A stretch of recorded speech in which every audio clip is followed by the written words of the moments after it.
¿Qué ondas? Si quieres saber quién fue el presidente que dio inicio a los 10 años de primavera democrática, después de una de las épocas más oscuras del país, que más adelante daría paso al conflicto armado, quédese. Hoy le voy a contar de Juan José Arévalo. Guatemala ha pasado por un chingo de dictaduras y después de la de Estrada Cabrera le tocó el turno a Jorge Ubico, que inició la dictadura en 1931. Cuando tenía el poder le cedió tierras a la United Fruit Company, una empresa bananera que le permitió trabajar en el país sin pagar impuestos y permitiéndole bajos salarios para los empleados. En ese momento el 70% de la gente solo era dueña del 10% de la tierra y el 22% del 70%. Y la United Fruit Company contaba con el 50% de la tierra cultivable del país. Le quitaban la tierra a la gente y se la daban a la United Fruit Company para que no tuvieran opción más que trabajar para ellos. La dictadura duró 14 años y fue una situación muy complicada para todo el país. Aparte, no había libertad de prensa, el servicio militar era obligatorio, había mucha malnutrición y el analfabetismo estaba arriba del 80%. Juan José Arévalo nació en 1904 en la tierra del buen queso, Tacisco, Santa Rosa.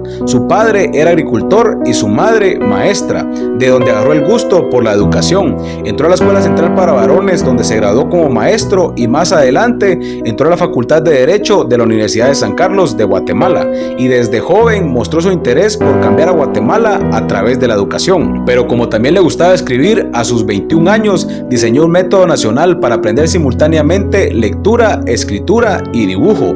Era su tesis para graduarse de maestro, pero tenía tanto potencial que el Ministerio de Educación la metió al pensum nacional. Y gracias a la calidad de esta publicación pudo viajar a Europa y también ganó una beca para estudiar en Argentina. Se fue a Argentina a estudiar filosofía y ciencias de la educación, donde se graduó en 1934. Regresó a Guatemala para trabajar en el Ministerio de Educación para tratar de hacer algunos cambios, pero debido a la presión de Ubico tuvo que salir del país, regresando a Argentina. Y en el país la cosa estaba complicada. Quien protestaba contra Ubico era desvivido y en muchos casos utilizaba un arma que tenía, que era conocido como Tatadios. Pero a pesar de esto, los estudiantes universitarios, los maestros y Arbenz eran conocidos como la Juventud de la Revolución.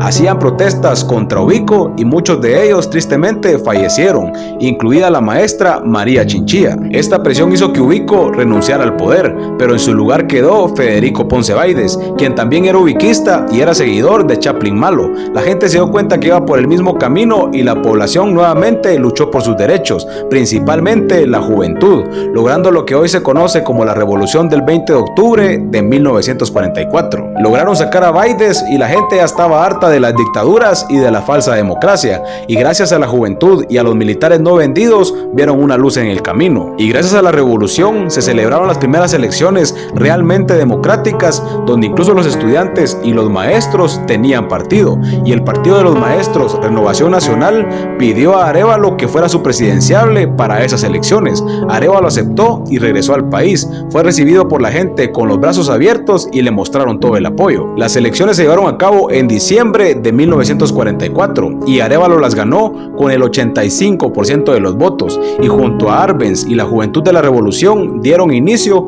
a los 10 años de primavera democrática. El periodo de Arévalo fue de 6 años, donde se mejoró el sistema educativo, se construyeron hospitales, las escuelas federales, más carreteras, y se mejoró la agricultura y la industria, colocando las bases para la reforma agraria. También se creó la Facultad de Humanidades de la Universidad de San Carlos, el ICS y el Código de Trabajo. Además se dio autonomía a las municipalidades y al Banco de Guatemala, y la esposa de Juan José Arévalo, Elisa Martínez, también creó guarderías y comedores para los hijos de las madres trabajadoras. Y gracias al Código de Trabajo se establecieron jornadas laborales de 8 horas y no de 14 como pasaba en el tiempo de Ubico. Además se establecieron vacaciones para las trabajadoras que estuvieran en gestación. También se estableció la indemnización y el salario mínimo. Y cuando terminó el periodo de Arévalo, la población eligió como presidente a Jacobo Arbenz, quien continuó con los 10 años de primavera democrática. También designó a Arévalo como embajador, quien viajó por varios países donde tuvo algunos de sus hijos.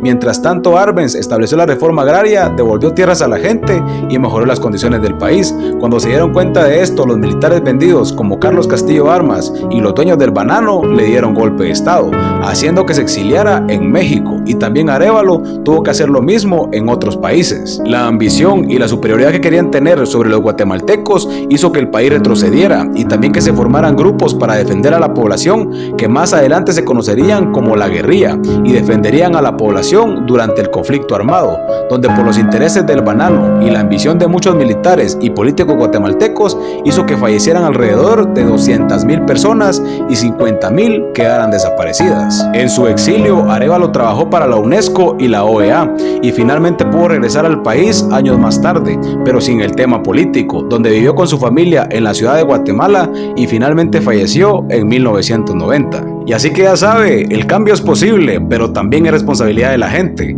Y a los de Semilla, el pueblo va a luchar por ustedes, pero si nos fallan, recuérdense que la gente ya despertó y la historia nunca olvida. Pues...